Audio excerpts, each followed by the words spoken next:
Hey, everybody, and thank you for joining us for our first ever session of Tech Lead. My name is Roy Povarchik, and I'm the Director of Growth here at Wilco. If you're unfamiliar with Wilco, Wilco's mission is to empower every developer, regardless of their background or skill level, to unlock their full potential. To do so, we've created what we call a flight simulator for developers, where engineers can experience real-world scenarios that they'll encounter in the workspace through game-like quests. As I mentioned, this is our first session of Tech Lead, our brand new Twitter Space series, where each month we will interview a tech leader to discuss different topics team leads deal with daily. And without further ado, I want to welcome Blue Apron's CTO, Irina Krechmer, and Wilco's CEO, On Freund, to the conversation. Irina, maybe share a very brief background on who you are and how you got to where you are. Hi, everybody. Thank you, Roy. Thank you, On.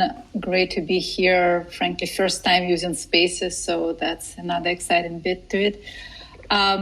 About me, I started my career as a software engineer and basically grew through the ranks to become an engineering manager, then a director, then a VP. And this is my first job as a CTO here at Blue Apron. When I was starting my career and when I first became a manager, I probably made every proverbial mistake in the book. I learned a lot from trial and error and just from my own mistakes. And, that actually made me very passionate about helping other people avoid, some of the mistakes that I made. And so excited to have this conversation and, excited to share some of what I've learned. Awesome. Thanks for joining us. I feel like the journey in itself could be another episode that we'll need to cover at some point. But we do have some people who are interested in a few other topics as well.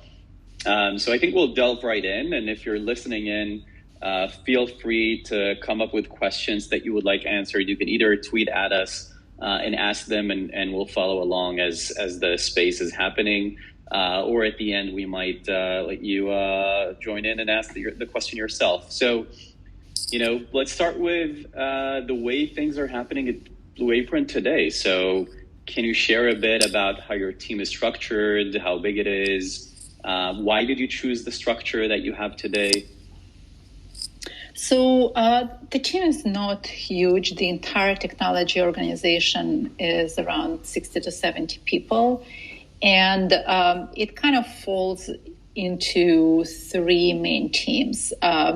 Our largest team, not surprisingly, is an engineering team that is basically responsible for building both consumer-facing and kind of some of the internal software that powers our organization, such as our warehouse management system.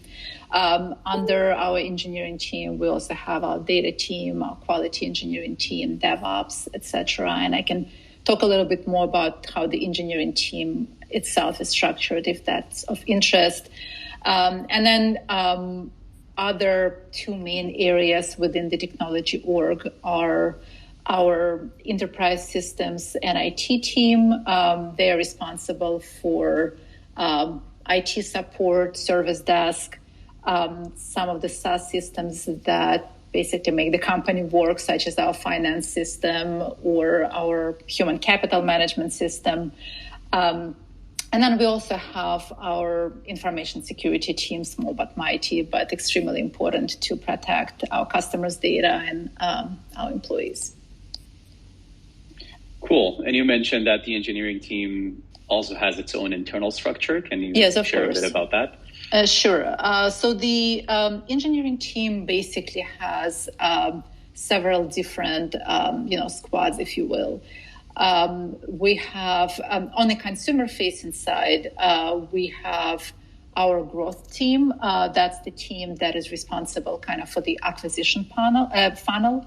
So it's basically the parts of the customer journey from when they first learn about Blue Apron through marketing and such, and their onboarding funnel, registration, signing up, learning about Blue Apron, becoming customers. And then We have the engagement squad that are responsible for the experience of the existing customers, managing their subscription, choosing their recipes, skipping, unskipping, updating their information and such. Those are the teams that specifically work on the web experience. We also have a separate team that works on our native mobile apps. We also have a platform team that focuses more on kind of centralized APIs, more of the common functionality. Also, as I mentioned, also on the engineering, we have our data team that is responsible for our data warehouse, which is BigQuery. They're also responsible for providing tooling for the rest of the organization to self-serve data. They're also responsible for our AI algorithms. And we have our DevOps team, and we have our quality engineering team. It's interesting. Yeah, it's a pattern I see quite a lot, that the engineering teams are built around goals or around the specific target or area of the product. But then you have the native mobile engineering team that's always kind of distinct.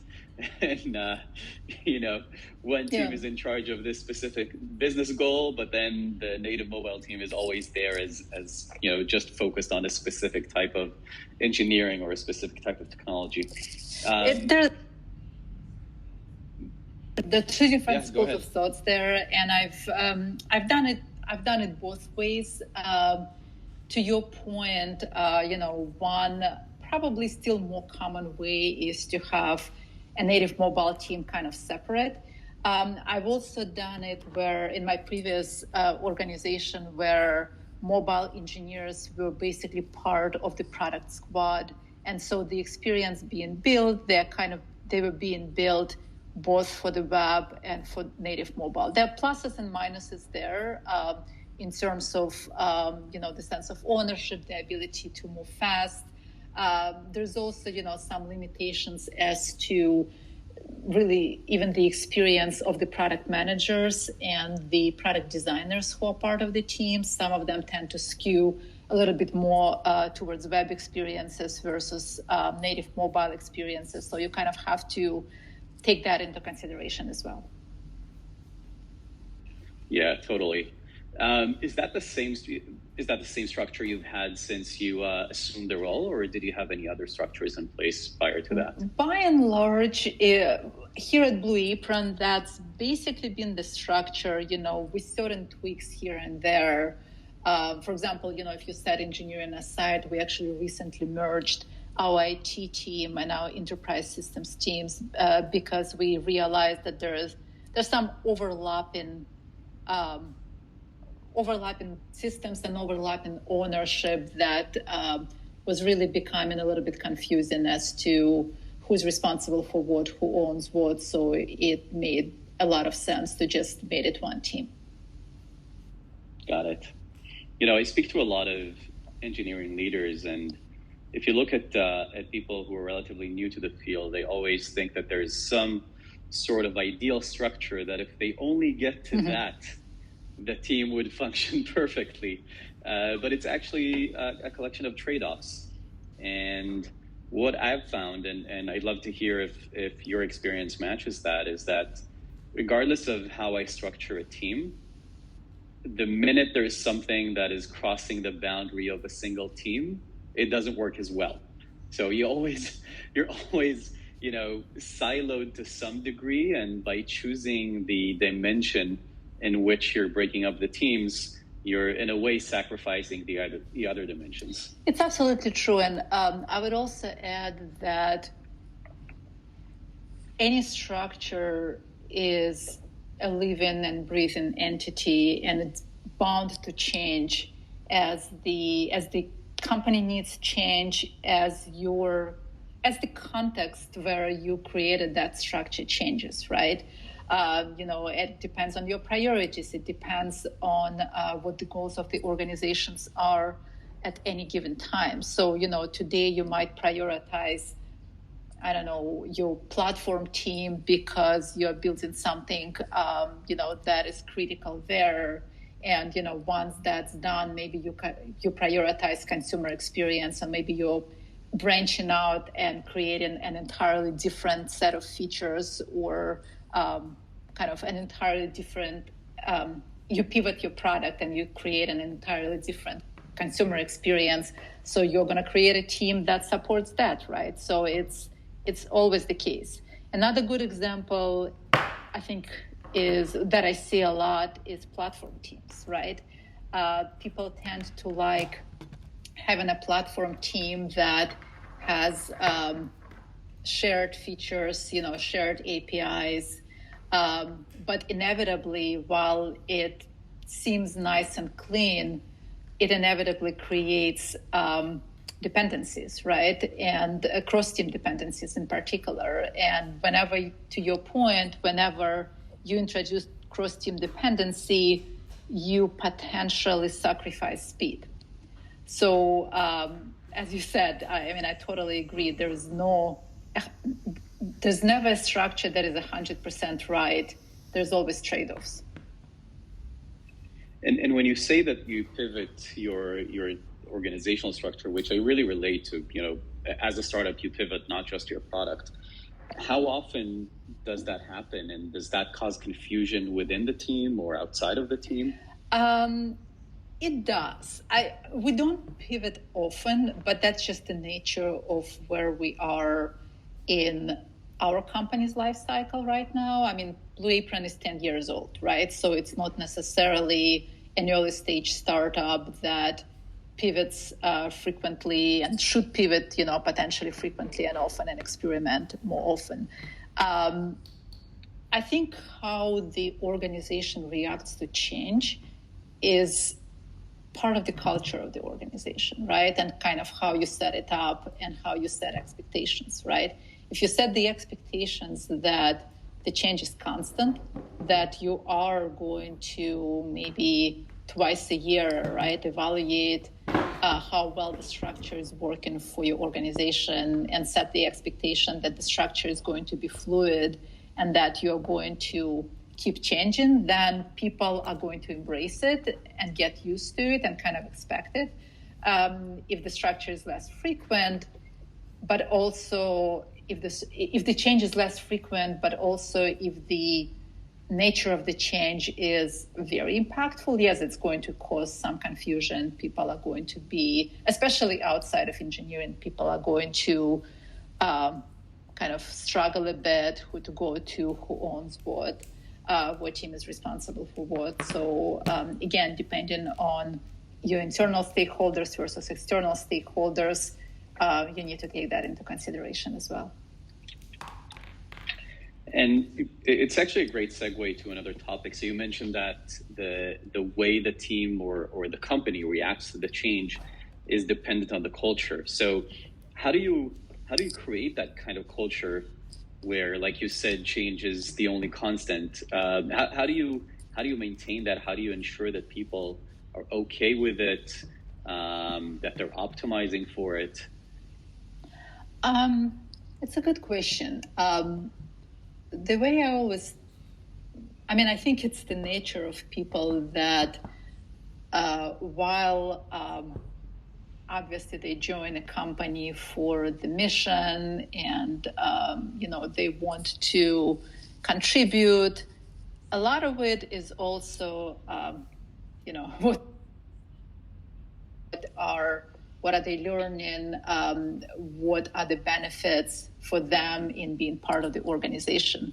So if you think about it from a standpoint of what are the benefits of this fluidity for people, a lot of it is about learning, right? So if today you're working on one team, at the end of the day, maybe 6 months from now or a year from now, you're going to know a lot and you're going to become more and more content and less challenged, right? Because you're just going to, have all the context that you need. You're going to, have an in-depth knowledge. And over time, you're probably going to get bored. Or again, if not bored, definitely less challenged, right? And if you move from team to team, it's going to keep you on your toes in terms of challenging you, in terms of forcing you to learn, maybe not a different stack if it's the same organization, but definitely, different parts of the product, different parts of your stack, different parts, even working with different people and learning different styles and kind of experiencing different ways of thinking.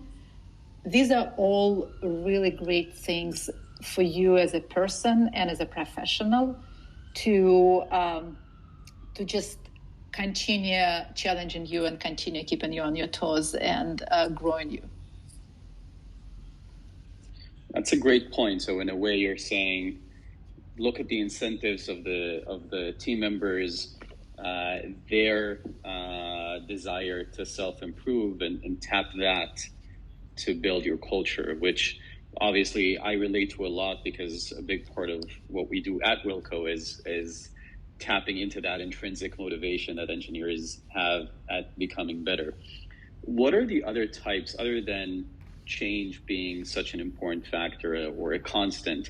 What are some of the other factors that you think are representative of Blue Apron culture? So I would say two things. One is collaboration, and another being very customer focused, being very product minded. And I can elaborate on each of them.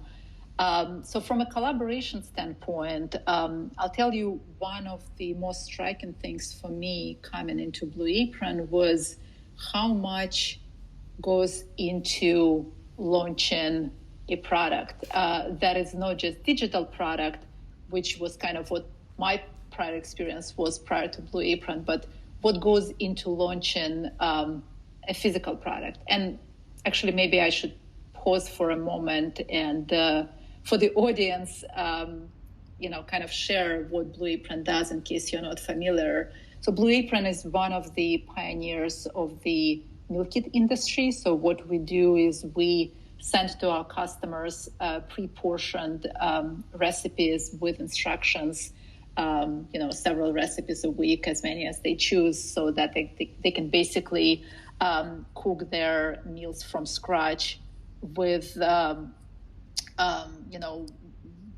the exact quality of the ingredients and very little waste.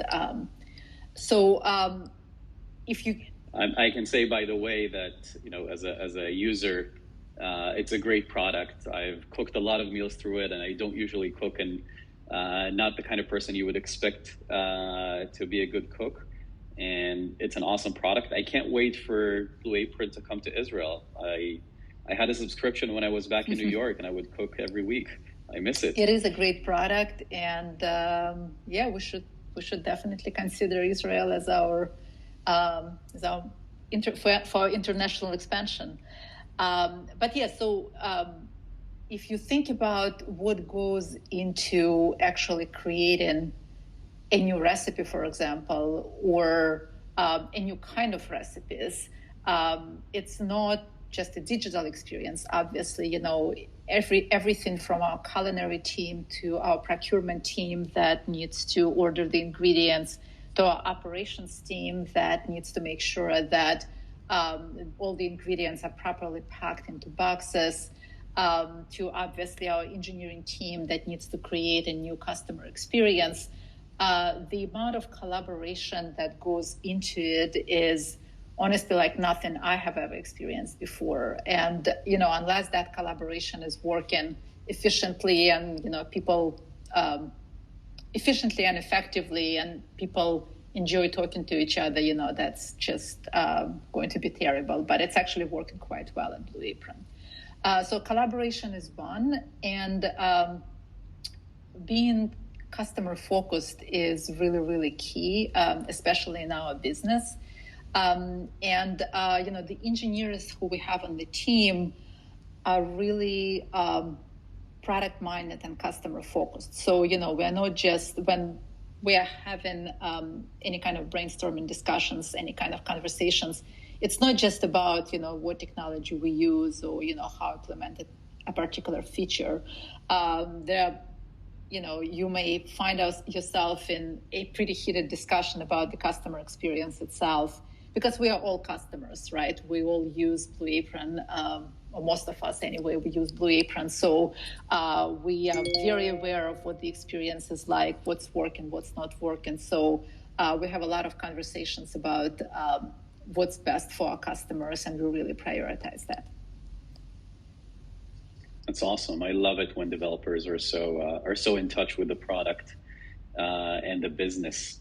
And it's really interesting. And prior to Wilco, we worked for a lot of years, and at Handy before that, and kind of like Blue Apron, they also have this physical operational aspect, and it really gets engineers into the product in a way that's hard to find in pure tech companies. I have to admit, I kind of miss it. So going back to what you said earlier about personal development of developers, how do you ensure that happens? So to me, I see several challenges here. One is I want to give developers the best framework and the best tools that they'll be able to professionally develop. But I also want to make sure that there is some show of faith on their side and some motivation. I want to see that they have the initiative to self-improve. What are some of the practices that you have in place, or things that you've seen work for you in the past? I already mentioned internal mobility, and that's probably one of the best tools that I've found for people to learn on the job. Because yes, sure, you can send somebody to a conference, you can pay for Udemy or other courses, and it's all good. But ultimately, I think most of us in the technology space and the engineering space probably learn best by doing. So creating an environment and creating opportunities for people to learn by doing is what I found to be the most effective way for people to learn. Other ways, I would say creating various opportunities for mentoring, either through kind of a more formal mentorship program that we have at Blue Apron, or through just informal mentoring, and just really creating an environment where people are not embarrassed to ask questions. And it's very, very important, right? Because sometimes you have an environment where, especially more junior people, feel like, they're going to show their lack of expertise by asking questions. And, at Blue Apron, we have an environment where our most senior people would ask questions pretty openly in large engineering channels, really modeling by example that asking questions is okay, not knowing something is normal. Asking, tapping into other people's expertise is normal and expected. Cool. That's really awesome. I love it how it all starts with the senior people showing, I wouldn't say their weakness, but showing that they're human. Yep. What about time or time constraints? Have you seen that to be a factor? Or people saying, I don't have time for professional development, or feel like they're pressured to deliver instead of invest in their growth? Sometimes it happens. A lot of it is on managers, right, to create that space. And but to your earlier point, a lot of it is also individuals, right? Sometimes you see individual developers kind of knowing how to structure their time so that they can both execute and they can also, carve out some time for professional development. And some people are just, a little less good at doing that. And that's where a manager can come in and help, kind of really help coach people in helping them do both. I generally don't believe in cramming so much work onto people's plates that it's just not sustainable, right? So we do try to keep a healthy balance where sometimes emergencies happen, but we try to run the company in a sustainable way where it's not where emergency is not a way of life, and when you plan things in a sustainable way, then it's easier, not always easy, but easier to carve out time for professional development, for people to maybe, getting together physically or virtually to, listen to a podcast or a conference or whatnot. We've also done kind of on and off, and I had done it at my previous company, things like 10% time, 15% time, basically carving out a certain number of hours during the week for people to do things other than, just going through their backlog. Got it. That makes a lot of sense.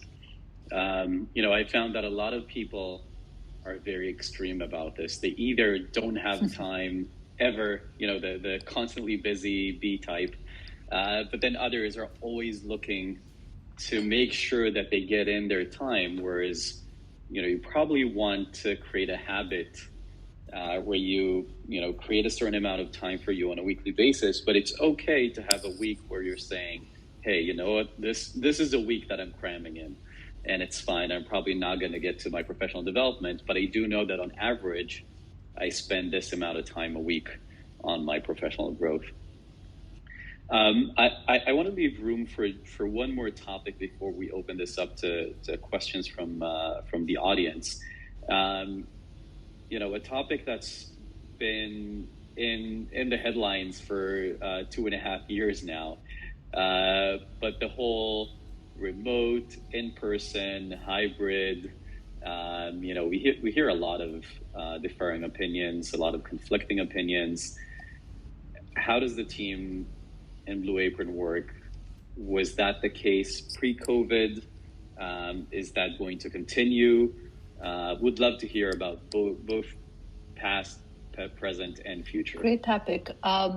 So pre-COVID, we were mostly local. We have 2 offices, one in New York, one in Austin, and all our engineers. I'm just talking about technology organization, not the rest of the organization.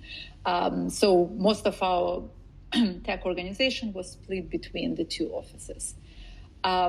We did have a small handful of people fully remote, but it was more of an exception rather than the rule.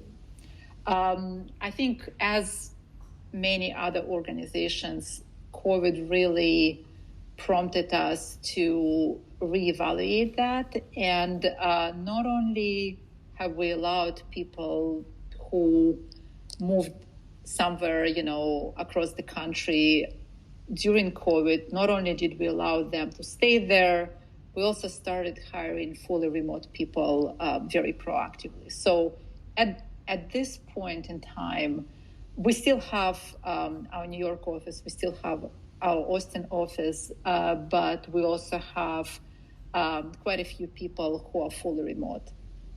And I think that's ultimately going to be the future.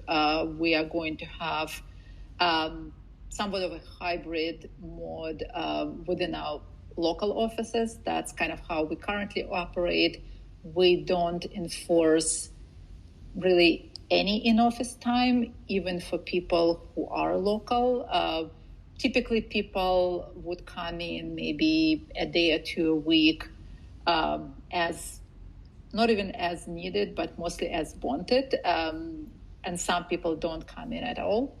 And then, we have people, fully remote people, and we're going to continue having that. So I think for our organization anyway, the future is definitely hybrid that includes, a healthy number of fully remote people.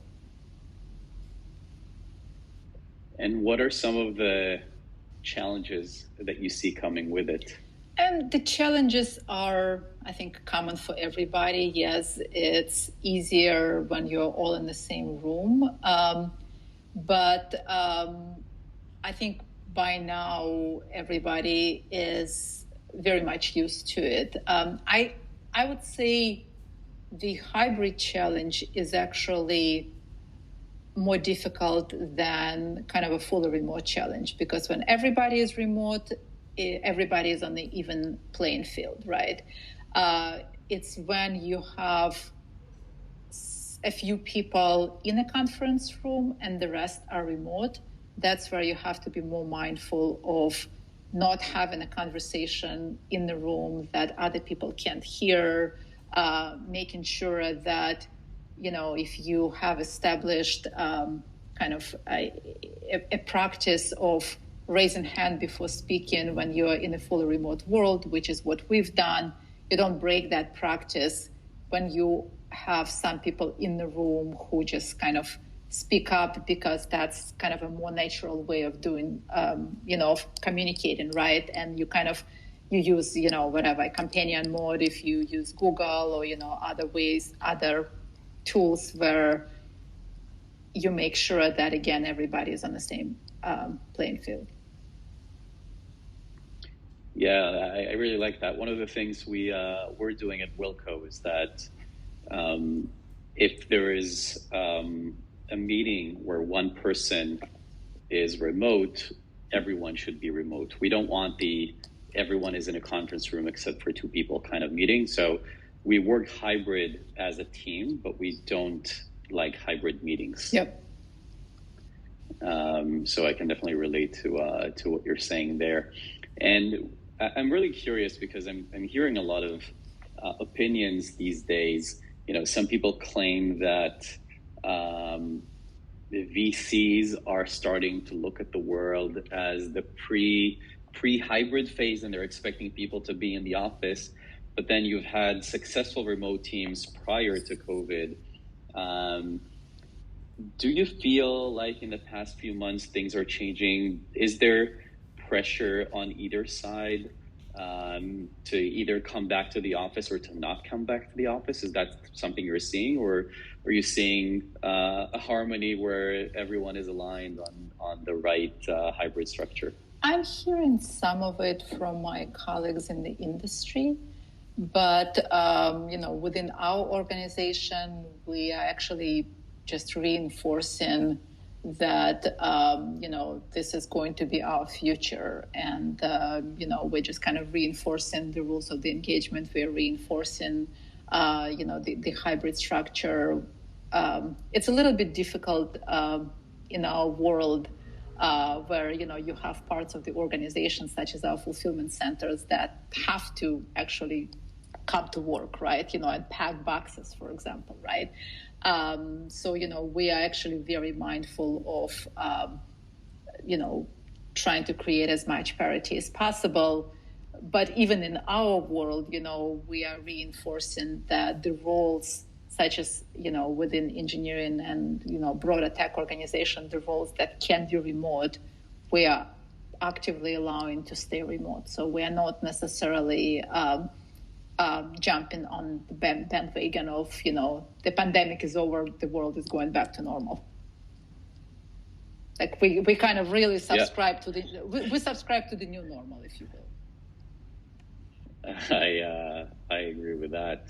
Cheers to that. All right. Irina, thank you so much. My pleasure. This has been eye-opening. It's always a pleasure to have these types of conversations with you. I know I've learned a lot, and I'm sure a lot of people in the audience did too. in terms of logistics, Roy, maybe you can wrap this up and say how people can listen to this afterwards. Of course. So first of all, thank you everybody who joined. This Twitter space will be available as a recorded session through our website, through our blog, and we will share it through Twitter. We'll also have, of course, shared through a blog and also like a video version so you can watch, listen, and enjoy. And stay tuned. Next month, we'll have another Twitter space session with Danny Friedland from Walnut speaking about hybrid work and remote work, which we've discussed so far. Thank you, and thank you, Irina, so much for this session. Thank you guys for having me. It's been fun. Thank you. Great. Thank you so much. Thank you.